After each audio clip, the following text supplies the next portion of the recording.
Halo teman-teman, selamat malam. Seperti biasa, di setiap akhir pekan, gue guru.id mengadakan live bersama dengan guru-guru inspiratif di Indonesia. Yang tentunya kita akan sharing-sharing ya mengenai keresahan-keresahan yang terjadi terutama buat guru-guru milenial.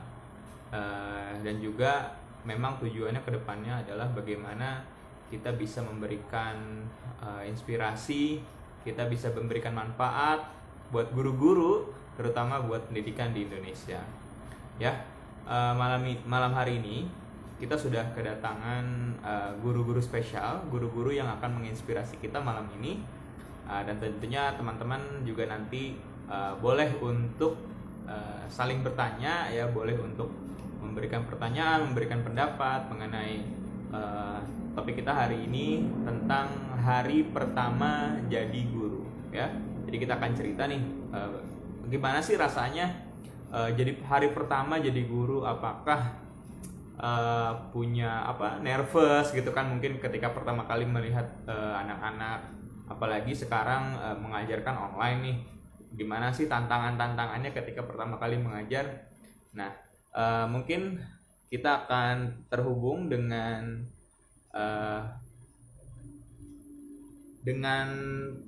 rekan-rekan kita.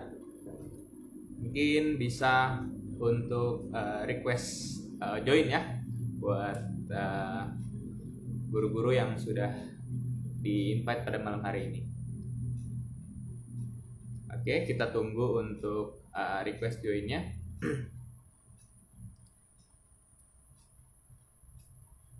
Oke. Ya, teman-teman bisa untuk terus mengikuti gue guru.id karena kita nanti akan menceritakan tentang keresahan-keresahan mengenai guru yang akan kita bagikan ya setiap hari seperti itu. Oke, kita sudah kedatangan, ada Salsa. Oke, kita akan invite. Oke, halo Salsa. Halo, Mr. Adi. Aku manggilnya apa nih? Boleh Kak Adi, Oh ya, Kak Adi. Ya. Halo Kak Adi, selamat malam. Nggak jauh ya, kita seumuran kan ya. Oh iya benar, lupa. Oke. Seumuran. Salsa, kita santai saja mungkin ya, diskusi kita malam hari ini kita bawa enjoy aja ya, biar teman-teman di rumah bisa ikut sharing-sharing kita malam hari ini gitu ya. Oke, sambil kita tunggu. Kak Adi, katanya Widi nggak bisa request. Di-invite aja bisa nggak? Di-invite aja. Bisa request. Oke, invite ya, kita invite ya. Oke. Oke.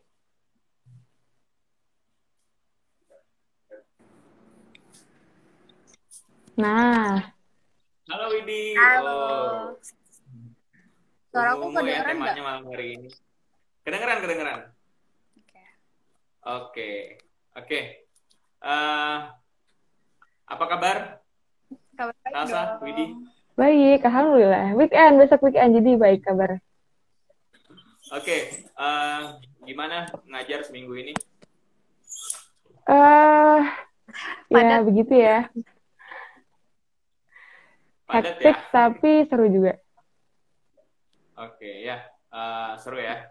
Oke, jadi seperti mungkin yang teman-teman tahu ya, biar mungkin mungkin gue ulangi lagi ya, mungkin hari ini kita akan sharing ya mengenai first day of school gitu, hari pertama menjadi guru gitu kan. Pasti punya cerita-cerita yang kisah-kisah unik masing-masing ya untuk hari pertama jadi guru.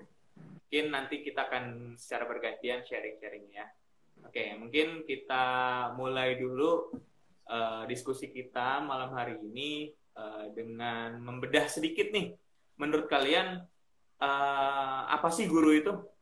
Kita mungkin bedah sedikit. Mungkin dari Widi dulu kali ya. Widi, gimana sih menurut lo apa sih guru itu? Guru itu gimana sih gitu? Menurut aku, guru itu Ini aku nggak tahu ya, cuma kayak perspektif sebelum jadi guru menurut aku tuh yang tukang nyuruh-nyuruh aja. Itu dulu. Gimana? Guru yang tukang nyuruh-nyuruh. Kayak kerjain inilah, kerjain itulah. Itu dulu. Tapi setelah jadi guru, ngerasain banget kayak gimana anak-anak mandang kita sebagai guru tuh ya sebagai panutannya mereka, sebagai orang yang serba tahu, tempat mereka nanya, tempat mereka untuk tahu semua hal yang mereka nggak tahu tuh nanyanya ke guru gitu, hampir semua. Berarti menurut Widi itu guru itu adalah tempat bertanya anak-anak gitu ya? Ya. Jadi ibu gimana caranya buka tutup botol gitu ya? Bahkan untuk hal-hal kecil itu ditanyain sama guru ya. Gitu. Oke. Thank you Widi. Next, Salsa, gimana menurut lu, Sa? Ini gue lu nggak apa kan ya? Nggak apa-apa, kita gue guru. Oh ya, oke. Kalau gue sih sebenarnya kurang lebih sama sih kayak Widi. Intinya kalau guru dulu ya, first impression sebelum masuk ke dunia pendidikan, mandang guru tuh cuma yang ngasih tugas, buat ulangan, ujian, nilai, terus yang nentuin kita naik kelas apa enggak, yang lulus apa enggak, gitu doang. Nah, tapi emang benar semenjak masuk belajar buat jadi guru, semenjak jadi guru itu sendiri, itu jadi berubah sih perspektifnya. Oke, berarti yang gue tangkap nih, kalian ini punya frame sebelum jadi guru dan sesudah jadi guru gitu ya? Iya. Sebelum jadi guru, kepikirannya gini. Setelah jadi guru, kepikirannya gini gitu ya. Tapi selama ini enjoy nggak sih jadi guru, Wid? Aku? Ya. Enjoy apa enggak? Kalau ditanya enjoy apa enggak, ini gue lu nggak apa-apa ya? Nggak apa-apa. Gue. Oke. Ya. Kalau ditanya enjoy apa enggak jadi guru, gue sangat enjoy untuk berteman sama anak-anak. Jadi kayak walaupun gini, kalau misalnya ngelihatnya kayak aduh guru ngebosenin kayak kerjanya cuma gitu-gitu doang, tapi gue tuh lebih ke kayak temenan sama anak-anak, gimana ngobrol sama dunianya mereka, gimana bertukar pikiran sama anak-anak, gimana ngelihat mereka antusias untuk tahu semua hal yang kita tahu gitu. Gitu sih mungkin ya so far. Tapi kayak ngerasa kita nih masih muda gini kan, lu ngerasa nggak sih kayak ih gue masih muda tapi udah kayak punya anak banyak banget gitu? Malah serunya di situ. Oh ya. Serunya di situ, jadi kayak punya anak banyak banget ya. Satu kelas. Iya benar. Iya. Oke, kalau lu gimana, Sa? Enjoy nggak selama ini jadi guru?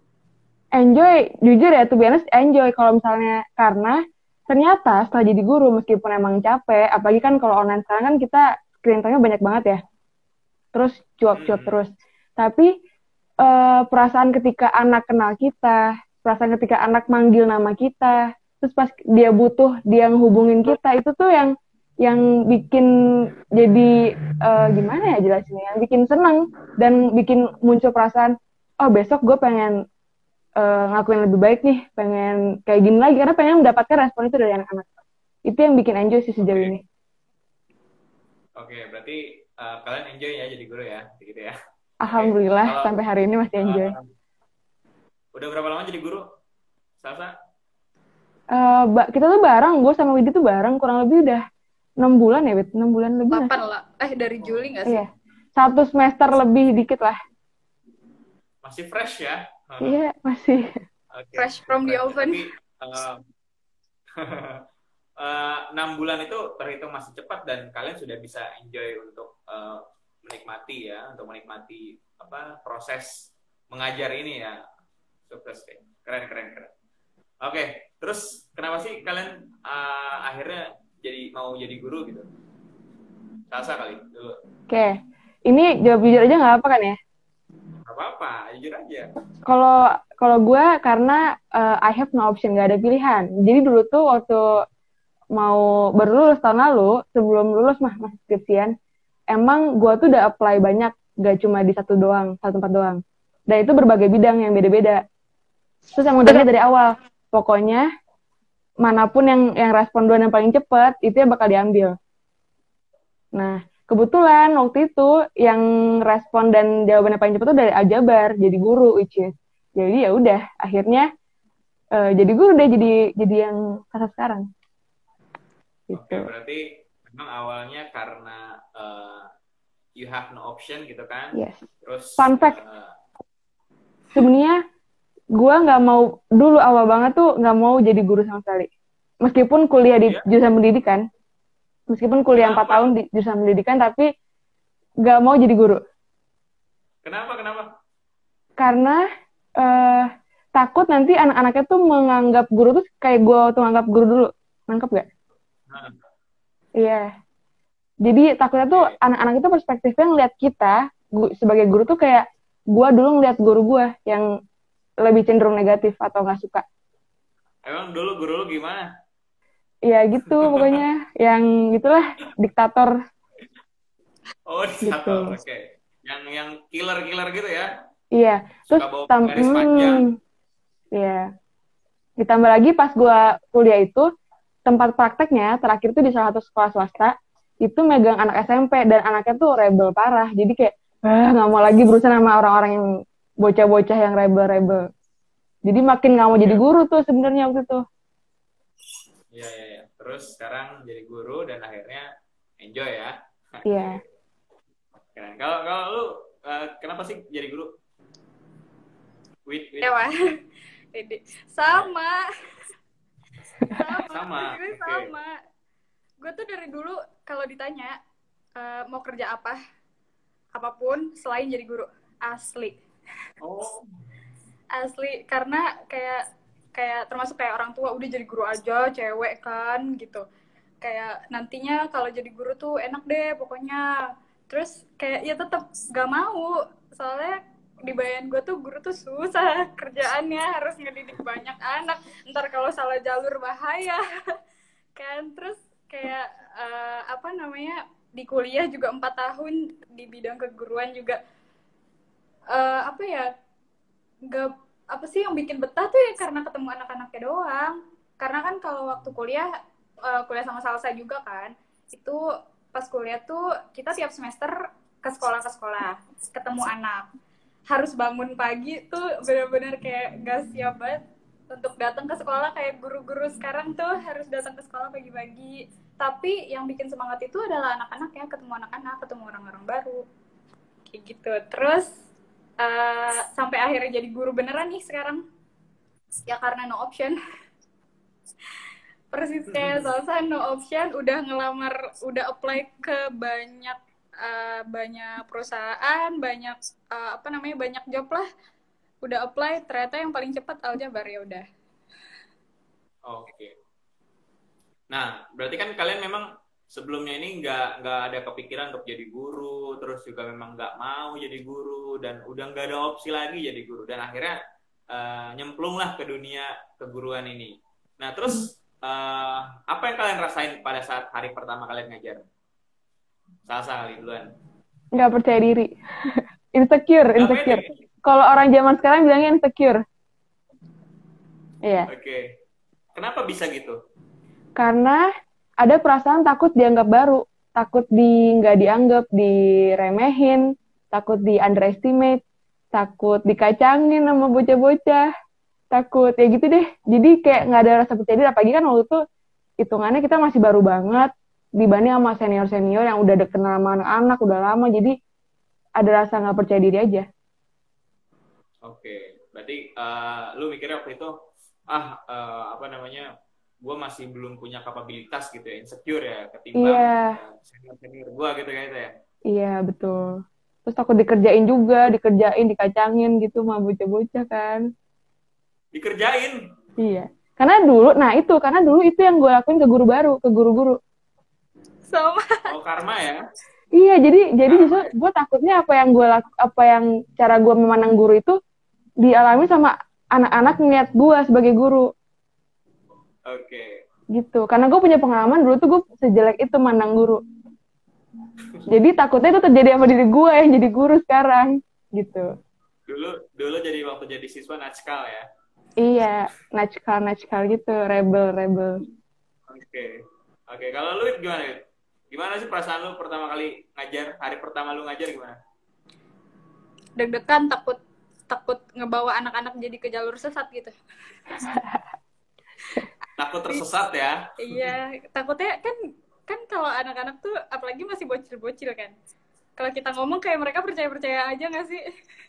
That's why kita ya harus banyak research gitu loh, supaya mereka tetap ada di jalur yang benar. Terus ya takut dikerjain, takut gak didengar karena guru baru, takut gak didengarnya tuh ke dua hal ya, ke anak-anaknya, ke guru-guru yang udah seniornya juga, sama kayak Salsa kayak gitu. Benar-benar se-insecure itu. Sama kayak Salsa waktu SD aku pernah ngerjain guru dan takut kejadian, takut karma. Itu hari pertama. Sekarang kalian ngajar apa deh? Tingkatnya SD, SMP, SMA? Di SD jadi wali kelas. SD sama jadi wali kelas. Emang anak SD suka ngejail-jailin gitu ya? Nggak jail. Nah, itu. Lebih ke emang mereka kreativitas tanpa batas aja. Tapi baru kerasa ternyata justru setiap murid pasti mandang gurunya itu sebagai panutan, yang kayak tadi Widi bilang di awal. Nggak seburuk itu sebenarnya. Mereka tahu maupun kita segimanapun ya, tapi dia tetap ngeliat itu ya udah guru mereka yang baik. Itu sih yang baru kerasa sekarang ya, setelah 6 bulan ngajar nih, 6 bulan, 7 bulan ngajar. Oke. Terus karena kan kalian ini di awal itu insecure gitu kan, terus ngerasa belum banyak pengalaman, dan juga ada senior yang lebih berpengalaman juga. Memang jadi pernah nggak sih gitu kayak ngerasa anxiety gitu, kayak cemas, aduh ini bener nggak ya gitu nggak sih, pernah nggak sih? Iya. Sebagai guru. Widi dulu. Iya, Widi dulu. Anxiety sebagai guru. Iya, cemas gitu. Itu takut gak dipercaya aja gitu. Takut ngebawa anak-anak jadi ke jalur yang sesat. Asli. Jadi berarti kecemasannya ada pada anak-anak ya? Kesama diri sendiri juga yang nggak pede. Kalau lu gimana? Sama. Sampai seingat aku nih ya, seingat gue nih, dulu awal-awal itu hari pertama mau ngajar atau ya minggu-minggu pertama deh, itu sampai kayak bikin list mau apa aja yang diomongin, disampein, terus make sure lagi kayak bahan-bahannya, berangkatnya pagi banget, buat nyiapin mental dulu ya kan, biar nggak kaget pas ketemu sama anak-anak. Terus kayak sampai bikin sticky notes, jadi kita kayak tahu, oh ya abis ini, kadang kalau kita lagi nervous suka ngeblank tiba-tiba, aduh ngomong apa ya. Nah akhirnya kayak bikin sticky note, tempel tuh urutannya apa aja hari ini mau ngapain, supaya terstruktur, kayak gitu-gitu sih. Itu yang se-insecure itu dulu awal-awal. Se-insecure itu ya, tapi berarti sekarang udah nggak insecure atau nggak cemas lagi? Masih sih, sebenarnya masih sih. tapi udah bisa diatasi dan udah berkurang. Gimana cara how do you overcome anxiety gitu? Siapa dulu nih? Langsung aja deh, lu dulu deh. Oh iya, kalau gue yang pertama jadi diri sendiri dulu buat jadi guru. Ternyata jadi guru itu harus jadi diri sendiri juga. Kayak mengakui kalau misalnya kita nggak bisa atau kita capek atau kita mau ngapain tuh jadi diri sendiri dulu di depan anak-anak. Terus yang kedua mau belajar sih. Okay. Karena kan kita nggak mau bikin anak-anak sesat kan, yang kayak Widi bilang. Jadi mau nggak mau kita juga kayak ada willingness untuk belajar, untuk mastiin apa yang kita mau sampaikan ke anak-anak tuh benar, nggak salah. Dengan cara yaitu sebelum itu kita nyiapin dulu, terus matangin lagi konsep mau gimana ngajarnya. Itu sih cara-cara. Jadi pas udah hari H, pas udah mau ngajar nih, tarik nafas, bismillah, dah. Insya Allah lancar gitu. Mantap. Kalau Widi, lu gimana, Wid? How do you overcome anxiety lu gitu? Iya. Eh, kayak apa ya, supaya anak-anak gak kita bawa ke jalur yang sesat. That's why kita harus benar-benar research yang banyak supaya mereka tetap ada pada jalurnya gitu. Harus banyak-banyak research. Abis itu bener tadi kayak berusaha untuk jadi diri sendiri, karena kalau misalnya kita pura-pura, kita juga yang capek, malah makin gak bisa ngatasin gitu. Terus sama kalau gue tuh di awal bener-bener diniatin untuk temenan sama anak-anak.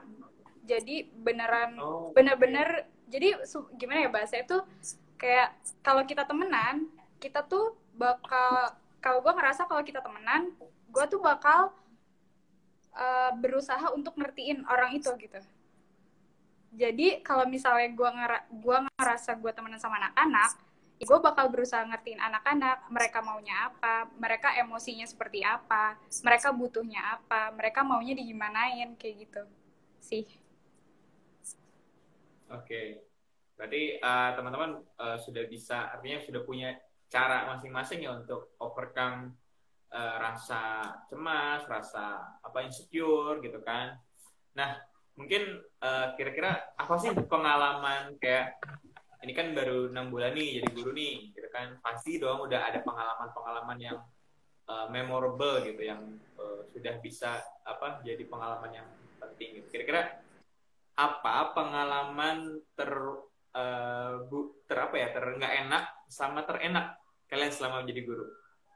Salsa dulu deh dulu. Nggak enak ya? Kalau nggak enak sih sejauh ini sebenarnya nggak ada, cuma mungkin lebih ke tercapek karena kayak overwhelm banget di hari itu, bener-bener yang ngajar tuh padat banget jadwalnya sampai dari pagi sampai sore kayak gitu aja sih yang nggak enaknya. Karena sejauh ini sih alhamdulillah masih baik-baik aja, jadi belum ada yang nggak enak banget gitu, atau ada masalah, belum ada. Cuma kalau yang enak nih, yang enak itu ingat banget pas lagi hari guru kemarin tahun lalu ya. Hari guru tuh kapan sih? Enggak, Deng. Iya, tahun lalu. Iya, pas lagi hari guru. Karena di hari itu tuh aku emang nggak ngasih pelajaran, jadi cuma ngasih pelajaran untuk menyebarkan kebaikan. Sharing the kindness. Nah, jadi aku minta anak-anak itu untuk celebrate si hari guru itu dengan mengucapkan terima kasih ke orang-orang yang udah bantu mereka belajar selama pandemi ini. Di situ aku bilang kalau yang ngajar mereka tuh nggak cuma guru loh, jadi aku minta suruh bikin untuk orang tuanya, mbaknya, guru lesnya, atau neneknya. Mereka kayak bikin love letter gitu, secret letter. Jadi nanti mereka diam-diam nulis, terus di dekor nanti kayak secret mission, misi rahasia, nanti at the end kita kasih lah ke orang yang emang pengen kita kasih. Tapi aku nggak ngelit mereka buat ke guru, aku pengen nunjukin kalau sebenarnya yang ngajarin kita tuh nggak cuma guru doang kok. Karena kan kita mindset tuh guru tuh yang ngajarin itu cuma guru toh. Sebenarnya kan kita bisa belajar dari mana aja kan, dan dari siapa aja. Dari teman, dari nenek, kakek, orang tua gitu. Nah, yang bikin senang adalah ketika mereka kan aku minta mereka suruh bikin 3 surat. Ternyata ada salah satu itu yang bikin buat aku, terus dia kirim gitu ke sekolah tanpa bilang. Jadi tiba-tiba kayak ada di meja dari nama anaknya, terus dia nulis yang kan kita nggak expect ya, nggak berharap apa-apa kan, tapi tiba-tiba itu ada, terus itu emang genuine banget, kayak tulus dari mereka. Jadi yang kayak gila, gini ya rasanya, sesenang itu parah. Itu yang termemorable. Jadi seneng lagi nih. Oke, halo. Oke, berarti pengalamannya punya pengalaman yang bagus dan pengalaman yang memorable, nggak bagus juga gitu ya, pasti punya ya. Kalau lu gimana, Wid? Apa tadi pertanyaannya, maaf lagging. Kira-kira selama jadi guru nih, ada nggak sih pengalaman yang menurut lu berkesan, pengalaman itu bagus, dan pengalaman yang menurut lu kurang enak gitu selama jadi guru? Dari yang kurang enak dulu ya? Dari yang kurang enak? Nggak ada sih, belum yang nyampe kayak begitu. Belum, untuk perasaan yang nggak enak tuh belum ada so far. Cuma mungkin kalau yang enak, pernah nih, aku mau sharing kali ya, kalau misalnya waktu itu sempat di kelasku itu belajar tentang human body system. Terus kita ngobrol lah, ngobrol-ngobrol tentang apa aja sistem yang ada dalam tubuh manusia. Terus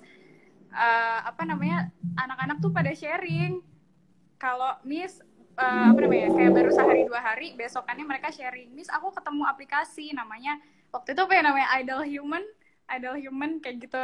Aku belajar banyak banget tentang tentang human body system dari sini. Oke, coba kamu sebutin ada apa aja. Terus kayak ya udah mereka sebutin, belajar dari situ.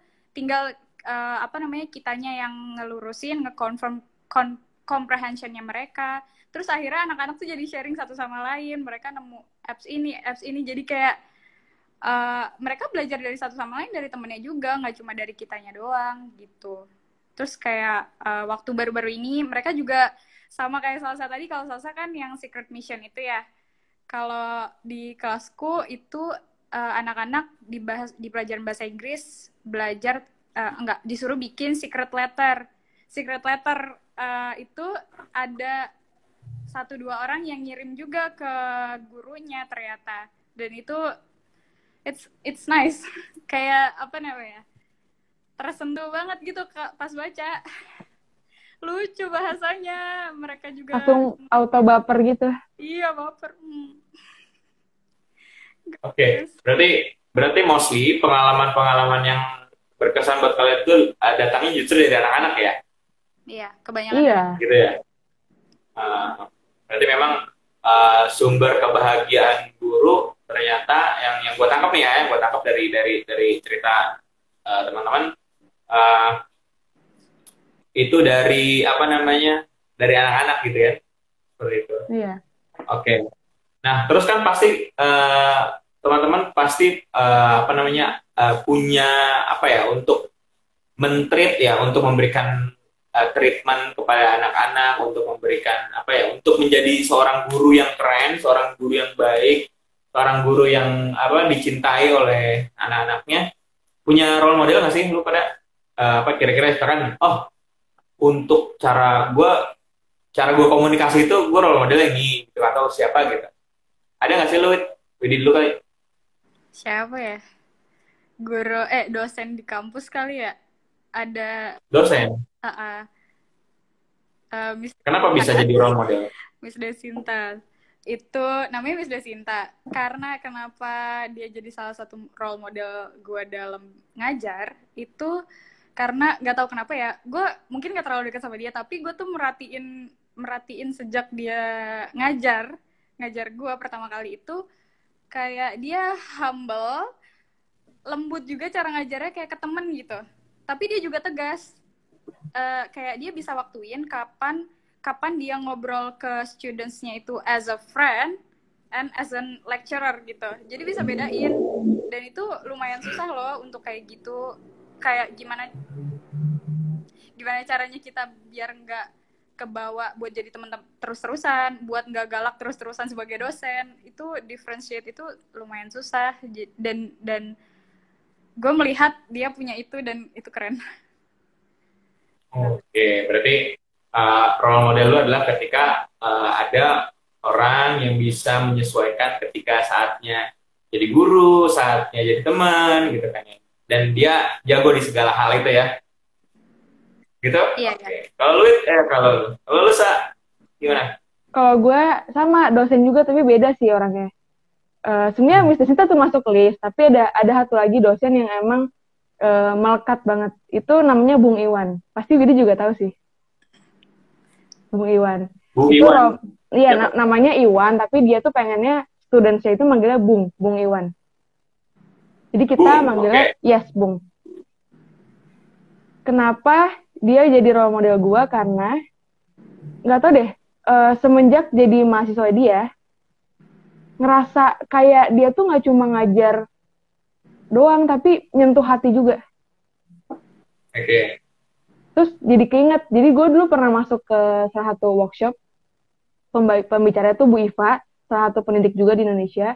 Terus dia pernah bilang, sebenarnya pendidikan itu bukan cuma tentang mempertajam pikiran atau ilmu, tapi juga menghaluskan rasa.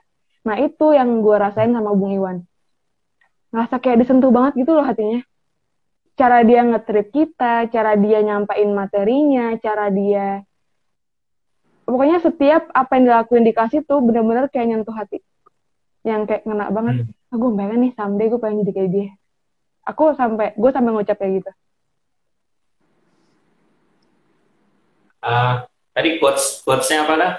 Pendidikan itu bukan tentang... Pendidikan itu bukan cuma tentang mempertajam pikiran, tapi juga menghaluskan rasa. Nah, berarti pendidikan itu bukan cuma sekedar transfer ilmu ya, Exactly. transfer knowledge, memperbesar akal, memperbesar kepala, tapi juga memperhalus hati ya, seperti itu. Terus pas sama Bung Iwan itu, gimana? Ya, gimana? Terus pas sama Bung Iwan itu, kan kadang kita kalau di kelas nih, sebagai students ya, suka ngerasa takut kalau kita beda sendiri, punya pandangan sendiri, iya nggak sih? Karena beda sama teman-teman. Nah, terus di kelas Bung Iwan itu, gue nggak ngerasain kayak gitu.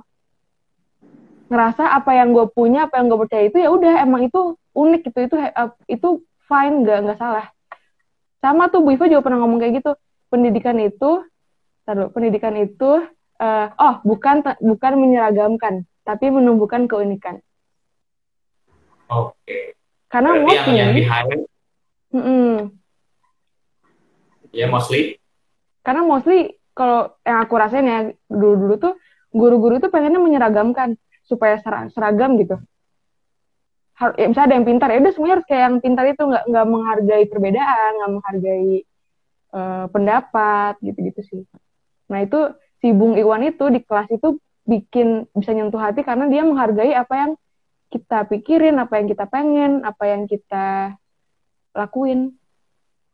Jadi kena bet ke hati. Oke, berarti yang di-highlight adalah keunikan ya. Jadi setiap anak itu unik gitu dengan caranya sendiri, gitu kan? Iya. Oke. Keren. Nah, teman-teman, selain sesi hari ini, selain sesi apa namanya? Oke. Selain sesi diskusi, kita juga punya sesi untuk ada tanya jawab ya. Jadi nanti kita akan nanti gua akan ambil kertas ya. Apa namanya? Di sini nanti teman-teman jawab pertanyaan yang gua ambil dari toples ini ya. Oke? Ready ya? Oke. Ini boleh nggak sih nyapa-nyapa teman-teman yang join? Boleh, silakan sambil kita sapa teman-teman. Halo semuanya teman-teman yang sudah hadir hari ini. Halo. Kanaka Rizky. Halo Anggun. Nanya. Oke, ya mungkin teman-teman yang mau tanya-tanya buat Widi sama Sasa hari ini, guru inspiratif kita malam ini, ya. Aminin dulu kali ya, amin.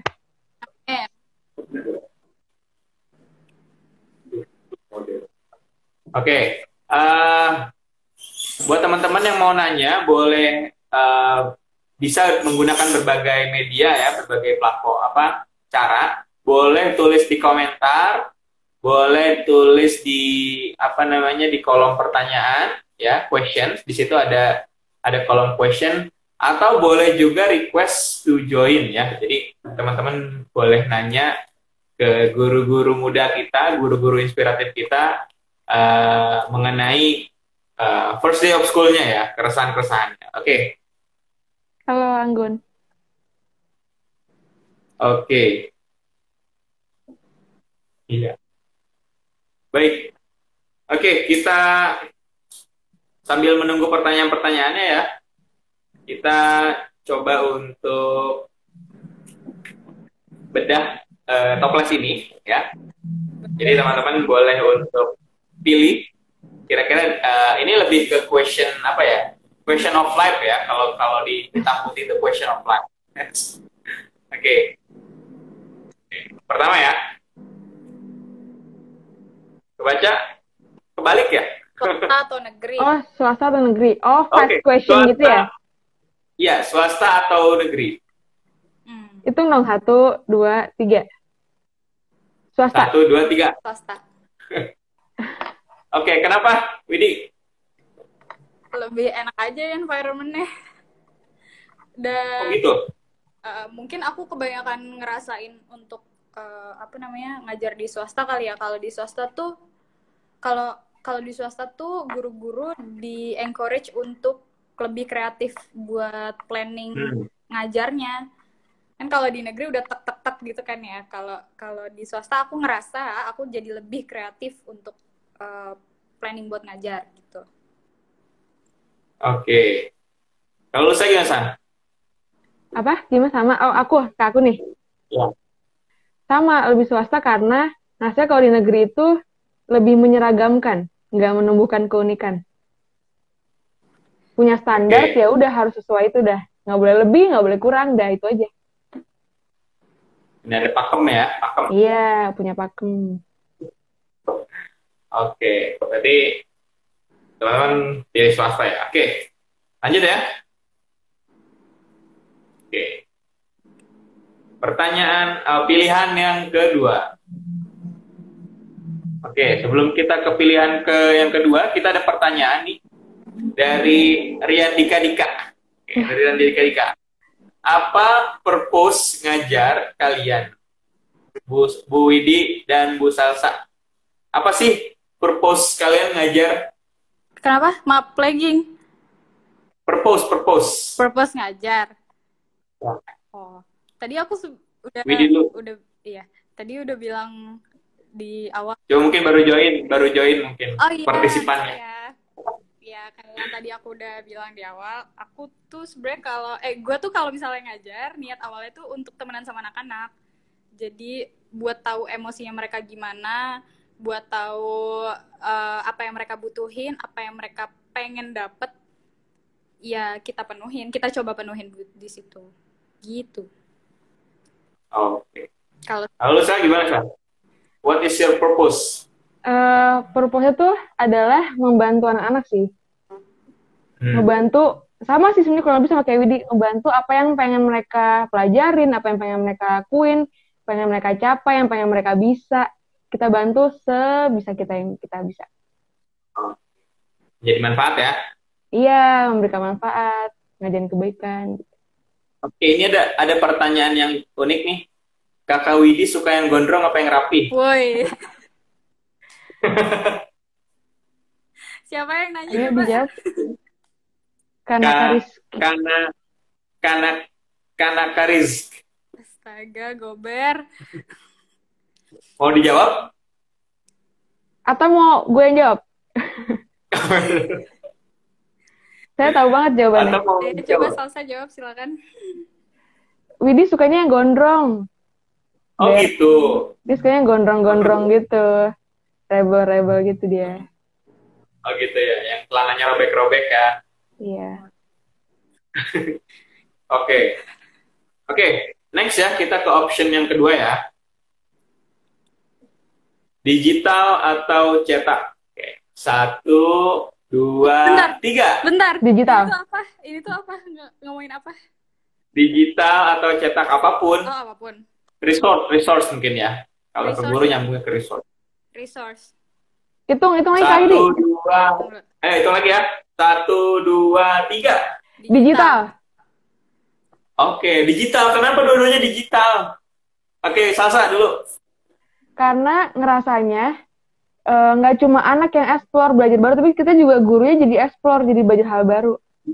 Yang seru juga ternyata. Jadi kita belajar bareng-bareng. Kayak misalnya akhir-akhir ini nih di Zoom kan lagi belajar visual effect ya. Ada virtual background, visual effect. Nah itu ada berapa yang aku nggak tahu, tapi dikasih tahu sama anaknya gini loh Miss, diajarin, dan kita jadi saling belajar. Kita belajar dari anak juga belajar dari kita. Itu yang seru banget sih. Oke. Jadi sama-sama belajar dari hal-hal digital ya, gitu ya. Iya. Kalau Widi lu gimana, Widi? Kenapa digital, Widi? Karena bisa langsung sharing ke anak-anak. Kayak sesimpel kayak gini deh, kayak let's say misalnya kita punya buku bacaan. Buku bacaan itu tinggal kita download, kita share ke anak-anak. mereka bisa baca bareng, kita bisa baca bareng. Atau misalnya pas lagi sesi kelas, kita bisa baca bareng, read out loud, terus abis itu mereka bisa langsung annotate kayak apa yang apa namanya, kayak key points-nya tuh apa, inti ceritanya apa, mereka bisa langsung annotate, bisa langsung ceritain, bisa baca bareng-bareng juga. Oke. Bisa sharing ya Iya. digital itu. Oke. Jadi kalau cetak kan mungkin harus dimiliki satu-satu ya, keterbatasan gitu. Kalau ini bisa satu bareng-bareng. Oke. Oke. Next ya. Tadi Terus gimana? banyak. Oh, banyak. Oke. Baik. Siap. Tolong dibacain, Kak. Pengalaman atau kemapanan? Apa? Pengalaman atau kemapanan? Buat kalian apa sih yang penting? Punya Dihitung. pengalaman atau bisa mapan? Oke, 3, kita hitung ya. 3, 2, 1. Pengalaman. Ini beda atau sama nggak sih? Sama. Nggak kedengeran. Pengalaman. Sama ya? Oke, kenapa? Kenapa, Widi? Kenapa pengalaman? Karena kalau misalnya ngincer kemapanan, tapi kita yang gak dapat apa-apa, sama aja bohong gak sih? Ya nggak tahu. Iya, aku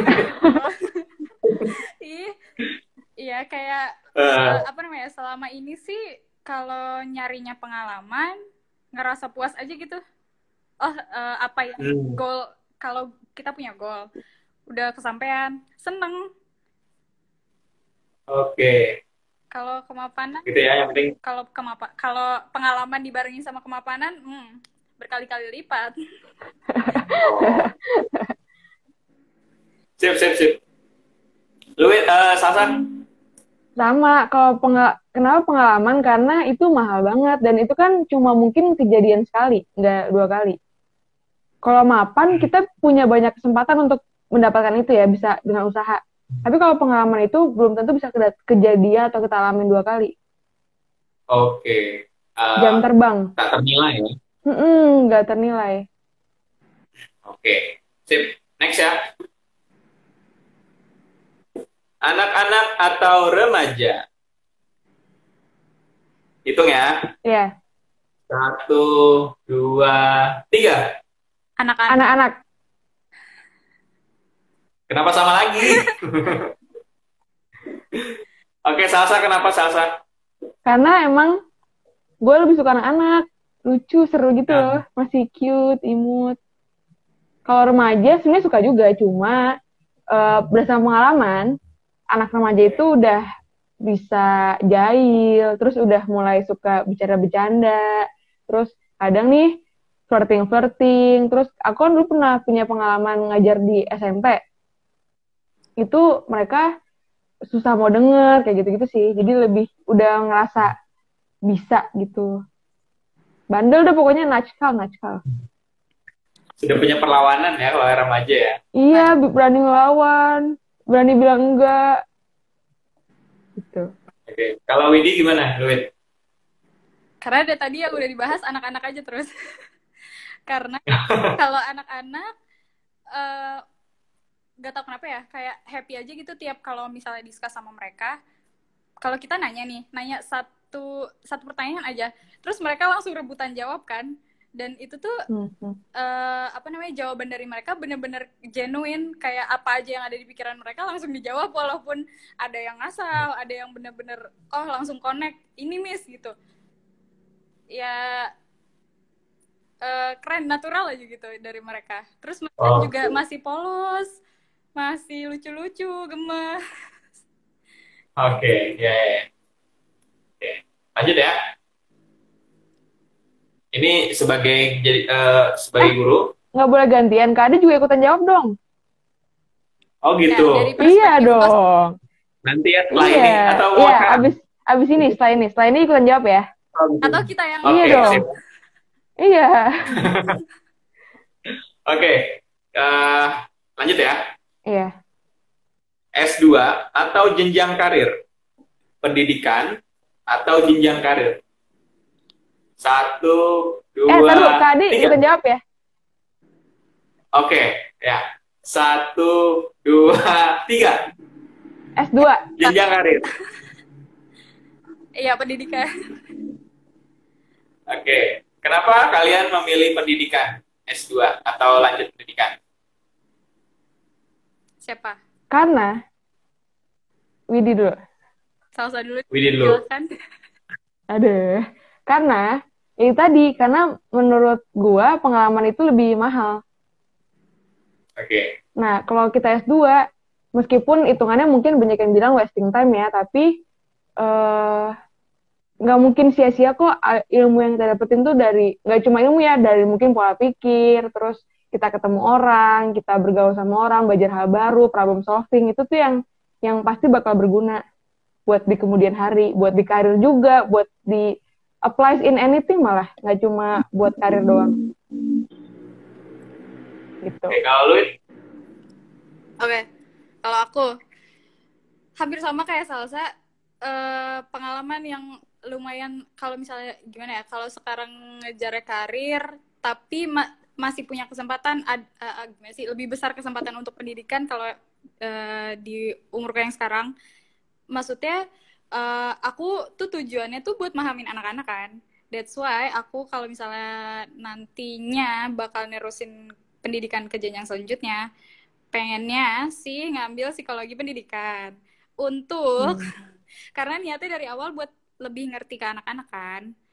Jadi bener-bener pengen belajar gitu loh, kayak tumbuh kembangnya anak jadi kayak apa ya? Si kecil mulai aktif ya, Bun. Kak Seto dong. Si kecil mulai aktif, Bun. Belajar gimana kita bisa nurturing pikirannya mereka gitu, mungkin ke anak-anaknya sih. Terus ini Kak, yang aku Oke. inget nih ya, kakakku pernah bilang,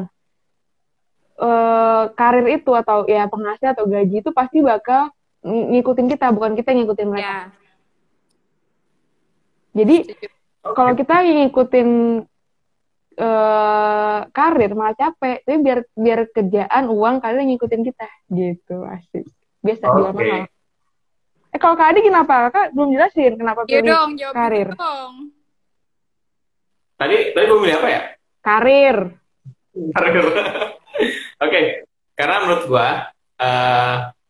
belajar terbaik ada yang saya sebutin, belajar yang paling enak itu adalah belajar dari pengalaman.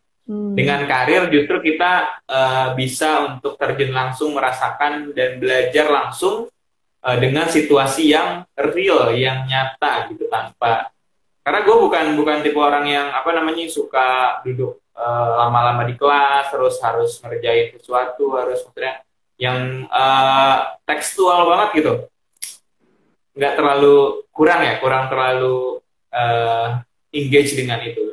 Gue lebih suka dengan berkarir gitu kan, merasakan pengalaman-pengalaman yang real langsung gitu.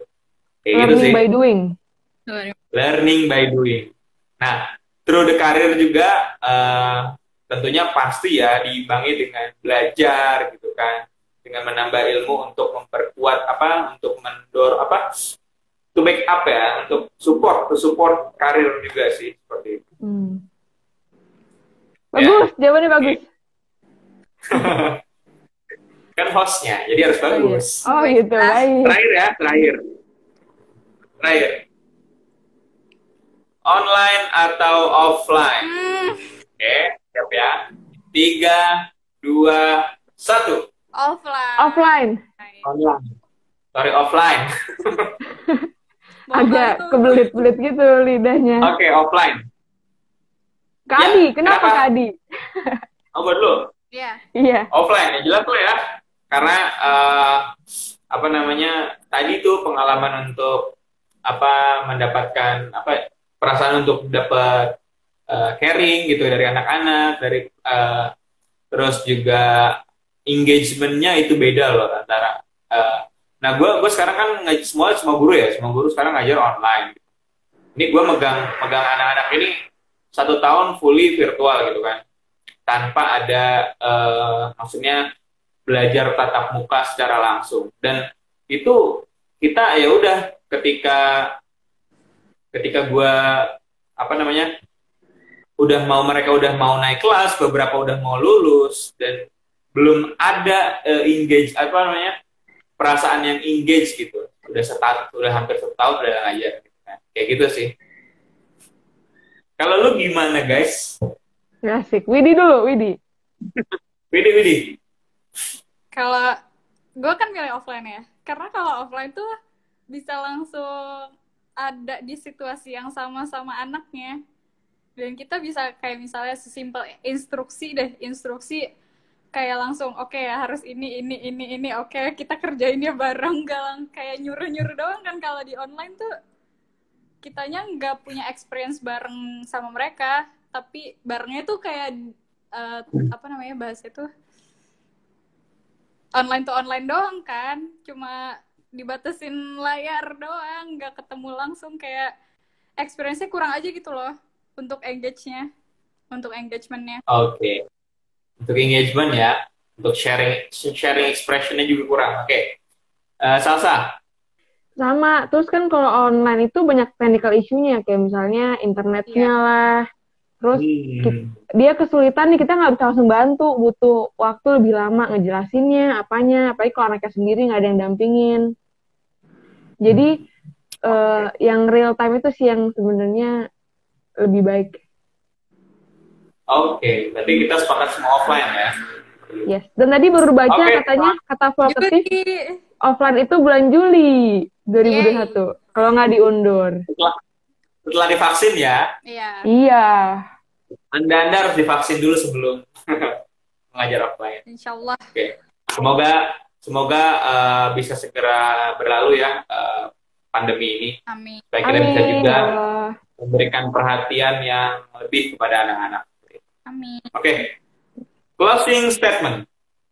Oke. Kira-kira punya tips nggak buat guru-guru se-Indonesia, karena kan penonton kita se-Indonesia nih ceritanya. Asik. Wow, berapa ribu ya? Ada tips nggak buat guru-guru untuk mempersiapkan diri untuk menjadi guru yang hebat, guru yang baik? Gimana? Dari siapa dulu? Siapa? Sekarang silakan bebas. Mau dari siapa dulu? Anda dulu kali. Adi dulu kali. Kok gue nanya? Justru gue ini butuh insight dari kalian gitu. Guru-guru milenial. Iya nggak sih? Ya, guru-guru milenial. Ada siapa mau duluan? Gua. Oke. Yang pertama, ini based on experience aja ya. Yang pertama, jadi diri sendiri. Yang kedua, kita harus berusaha untuk membuat pembelajaran tuh fun, tapi nggak cuma buat anak, tapi buat diri kita juga fun, supaya kita juga ngerasa fun, nggak cuma anak doang. Jadi harus dari dua. Jangan sampai kita berusaha fun, tapi akhirnya cuma anak-anak doang, kita sendiri justru nggak ngerasa fun. Karena kan sebenarnya yang penting kitanya dulu yang fun. Kalau kitanya udah fun, kitanya udah senang, itu bakal nular, bakal contagious ke anak-anak juga. Oke. Gitu. Terus sisanya... Tapi kalau kitanya ini... Kenapa? Kalau kitanya garing gimana? Kalau kitanya freak gimana? Nah itu berarti harus... Gitu. Nah yang ketiga, masuk ke poin ketiga berarti. Harus being reflective. Being reflective.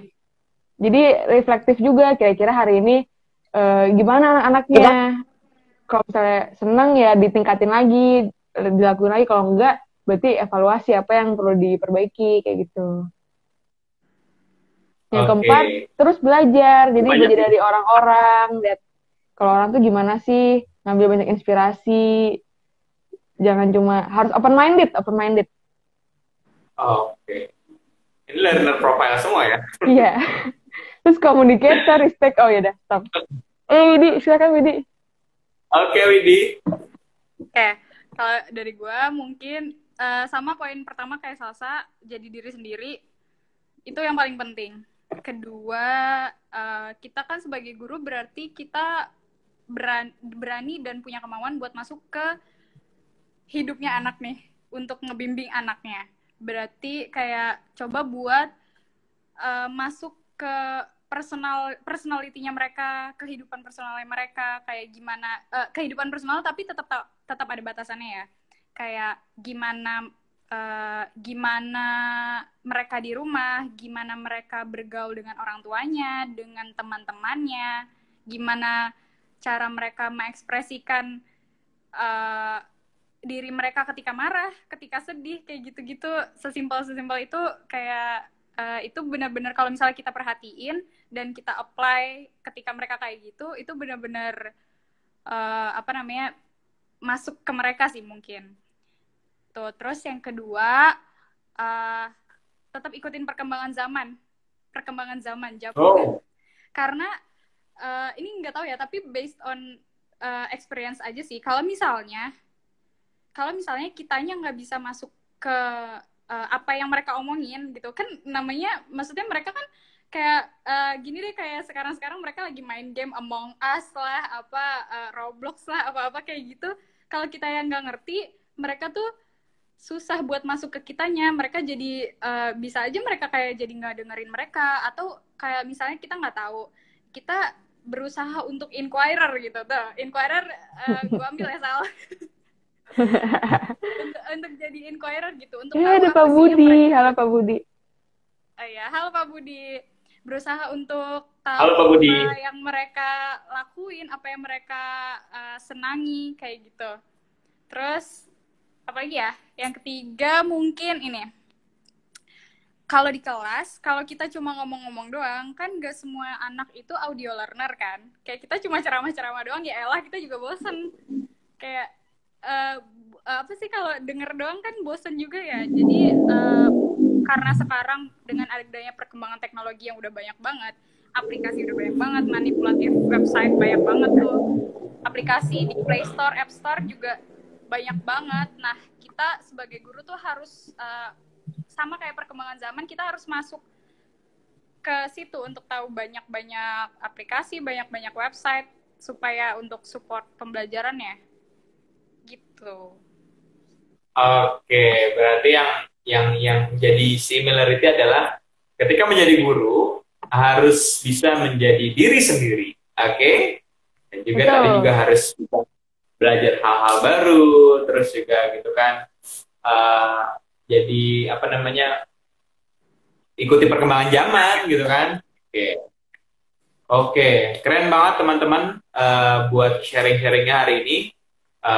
Mungkin ini juga bisa jadi insight ya buat guru-guru yang lain ya. Kita juga sharing-sharing nanti akan setiap minggu gue guru akan seperti ini, akan mengadakan live ya. Teman-teman mungkin nanti kita akan dapat insight dari guru-guru yang lain juga ya, terutama guru-guru milenial. Oke. Biarkan guru Willy yang bicara. Baik. Oke, teman-teman, terima kasih atas sharing-sharingnya malam hari ini ya. Terima kasih juga banyak. Thank you udah join bersama gue guru. Oke, sampai jumpa next time ya. Iya, makasih gue guru.id. Bye. Thank you. Bro, bye. Makasih Pak Budi udah join. Thank you. Dadah Pak Budi.